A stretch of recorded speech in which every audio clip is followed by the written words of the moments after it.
Wabarakatuh. Hari ini kita akan melanjutkan pembelajaran untuk mata kuliah Hukum Perdata pertemuan kedua. Kita akan membahas sumber dan sistematika hukum perdata. Baik teman-teman sekalian, untuk pertama kita segera mulai saja.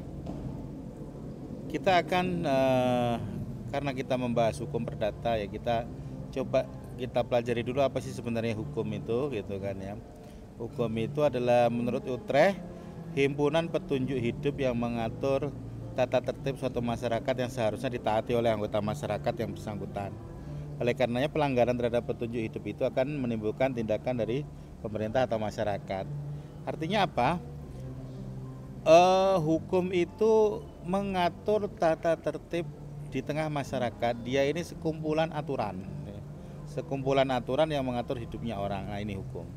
Kalau Mayes menyatakan bahwa semua aturan yang mengandung pertimbangan kesusilaan ditujukan kepada tingkah laku manusia dalam masyarakat dan menjadi pedoman bagi penguasa negara untuk melaksanakan tugasnya. Jadi kalau Mayes itu fokusnya dia ini instrumen norma, instrumen aturan yang mengandung pertimbangan kesusilaan.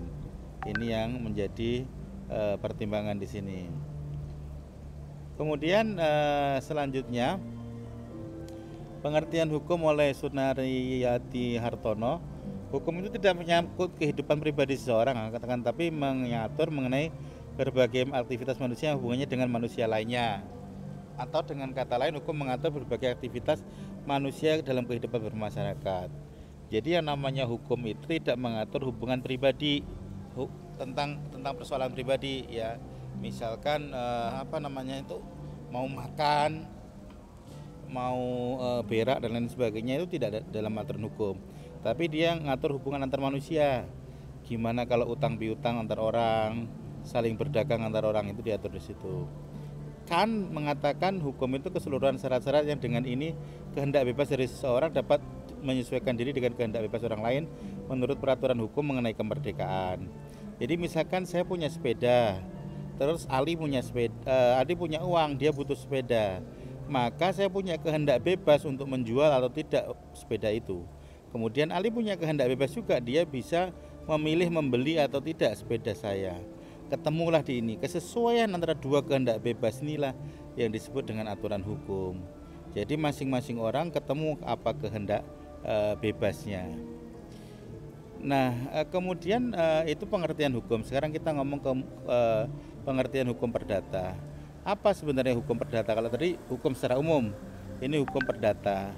Prof. Subekti menyatakan bahwa hukum adalah private material, yaitu segala pokok hukum yang mengatur kepentingan perorangan. Jadi menurut Prof. Subekti itu instrumen hukum itu adalah instrumen yang mengatur kepentingan perorangan. Kepentingan apa? Oh, saya pengen menjual mobil saya. Oh, saya ingin menyewa rumah ini gitu. Nah, ini yang mengatur segala hal tentang pribadi. Nah, di situ tuh. Prof. Sudikno Mertokusmo menyampaikan keseluruhan peraturan yang mempelajari mengenai hubungan antara orang yang satu dengan yang lain dalam hubungannya dengan keluargaan dan dalam pengaturan masyarakat. Jadi Prof. Sudikno itu ngomong ketika ada hubungan antar keluarga dan masyarakat itu masuk dalam instrumen hukum. Dalam keluarga apa? Mewariskan anak orang tua, misalkan ya. Hubungan antar pergaulan masyarakat apa? Misalkan jual beli, sewa menyewa dan lain sebagainya. Nah, kalau kemudian kita ngomong pengertian sumber hukum.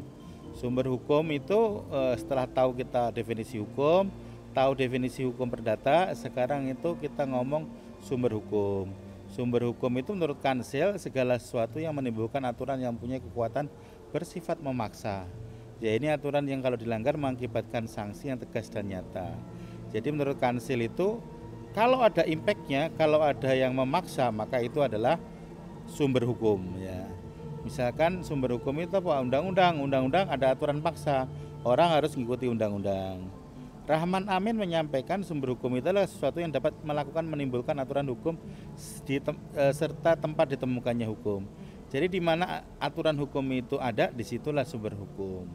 Misalkan ya tadi undang-undang, peraturan daerah, di mana ditemukan hukum itu namanya sumber hukum. Sampai di sini untuk sementara ya. Kita akan sambung berikutnya.